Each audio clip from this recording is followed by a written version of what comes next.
Dans l'agenda de la visite d'inspection chantier Lualaba, samedi 13 janvier 2024, figurait le monument des soldats inconnus à l'angle de la route Kazembe et la route nationale numéro 39. Cet espace a 68 mètres de longueur et 106,5 mètres de largeur.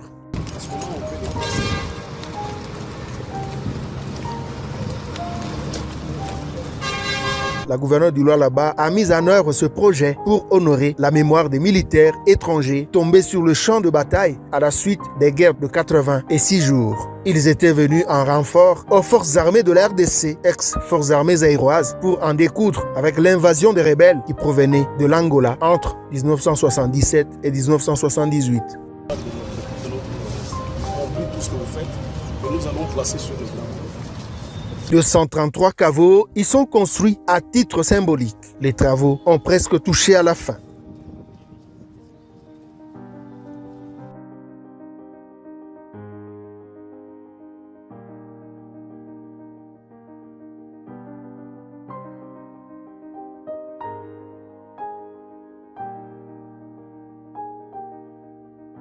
Bonjour, vous êtes bien sur Imo Motivation. J'espère que vous allez bien.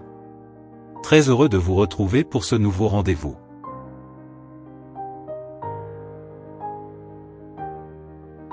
Un monument dédié aux soldats inconnus à Kolwezi.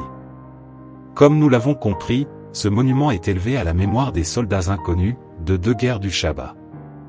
C'est-à-dire de soldats étrangers qui sont tombés pendant la première guerre du Shaba de 80 jours qui s'est déroulée en 1977 dans la ville de Kolwezi, et ceux qui sont morts lors de la deuxième guerre de 6 jours de 1978, la bataille de Kolwezi avec l'opération aéroportée baptisée Opération Bonite. À cet égard, Imo Motivation va faire un petit rappel historique sur la deuxième guerre du Shaba. La deuxième guerre du Shaba est une guerre par procuration qui se déroula en 1978 lorsque le FLNC, des séparatistes katangais, aidés par les gouvernements d'Angola et de Cuba, envahirent le Shaba, l'actuel Katanga, au Zaïre à partir de l'Angola orientale. Mobutu Sese Seko demanda l'assistance des forces militaires françaises et belges pour venir repousser l'invasion, comme à l'époque de la première guerre du Shaba un an plus tôt. Le Maroc déploya également des troupes en soutien au régime de Mobutu. Le Front National de Libération du Congo, FNLC, prit Kolwezi. Les États-Unis surveillèrent les négociations entre les gouvernements angolais et zaïrois en vue d'un accord de paix et de l'arrêt du support aux rébellions respectives des deux pays. Le Zaïre interrompit momentanément son aide aux FLEC, FNLA et UNITA et l'Angola retira son soutien aux séparatistes du Shaba. Les États-Unis coopérèrent avec la France pour repousser les rebelles, la première coopération militaire entre les deux pays depuis la guerre du Vietnam. 600 parachutistes du 2e régiment étranger de parachutistes de la Légion étrangère s'emparèrent de Kolwezi après une bataille de 7 jours et repoussèrent l'agresseur. Ils évacuèrent vers la Belgique 2250 citoyens européens, mais les forces du FNLC massacrèrent selon une estimation basse 80 Européens et 200 Africains. Le FNLC exécuta notamment 34 civils européens qui s'étaient réfugiés dans une pièce.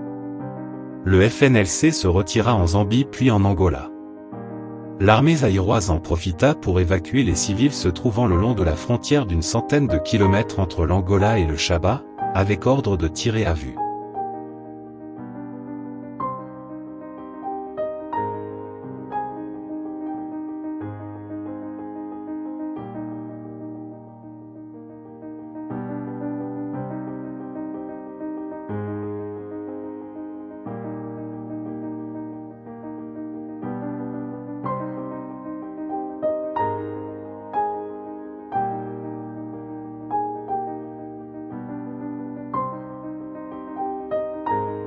Merci de nous avoir suivis, n'oubliez pas de vous abonner à Imo Motivation. Portez-vous bien, à bientôt pour une nouvelle vidéo.